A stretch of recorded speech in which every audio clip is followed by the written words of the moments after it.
नाम अब्दुल रहमान गोरी है। 2016 तो अपना गुर्दे वाश हो रहे हैं। तो पहले मैं काम करता सी, स्टाल वगैरह लगाना सीगा, तो हुण मेरे को काम नहीं होंदा। एक साइड तो फस्टुला खराब हो गया, दूसरी साइड तो बनया, तो मैं काम तो लाचार होया, काम नहीं कर सकता।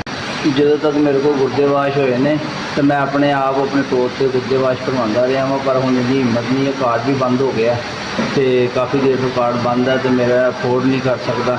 अगर डायलिसिस हो जाए तो ठीक है, अगर डायलिसिस ना हो तो मैं वो अपनी तकलीफ के विचों टाइम कटदा वा। पेट के विच भी मेरे ना काफ़ी पानी भरिया है वा, CPR भी हो चुकी है मेरा दिल का, तो TB भी हो चुकी है मैनू, तो काफ़ी मसला है मैनू। तो मैं डायलिसिस डॉक्टर ने गया वा, हफ्ते 3 तो 4 दफ़ा लाजमी डायलिसिस करवाने ने।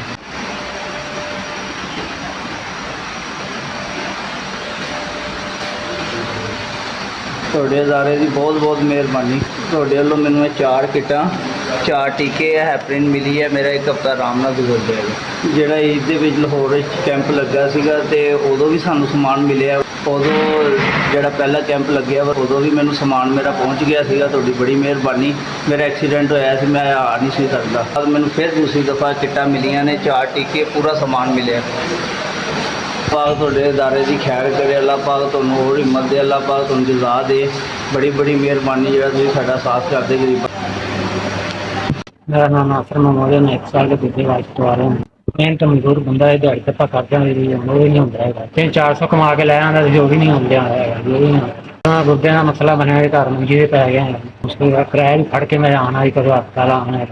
चलो पैर पे ध्यान रखते जी, हम भी छड़ा गए। कोई हफ्ते 3 दफा गुर्दे वाश होंगे हैं। कभी किधरों मांगी, कभी किधर हस्पताल जाके कितों जाएगी, बहुत औखा गुजारा होंगे। मैं नहीं करवा सकते, मेरी हालत बहुत खराब हुई थी। मुँह तो तुम्हें ज़्यादा हो जाए, देखो भी मेरा मुँह चेहरा है, तबीयत कैसी है। अल्लाह पाक तुहाडे दारे दी खैर करे। कोई समान कोई साडी जिंदगी चलदी पई है। लाहौर ते इत्थे कैंप लग्या, फिर समान मिला। उस तो बाद फिर 1 दफा मिला जी, फिर मैंने दूसरी दफा तुहाडी तरफों समान मिला। किट्टां 4 टीके, 1 हैपरिन मिली जी। किट्टां भेजी 1.5 हफ्ता आराम नाल निकल जाएगा।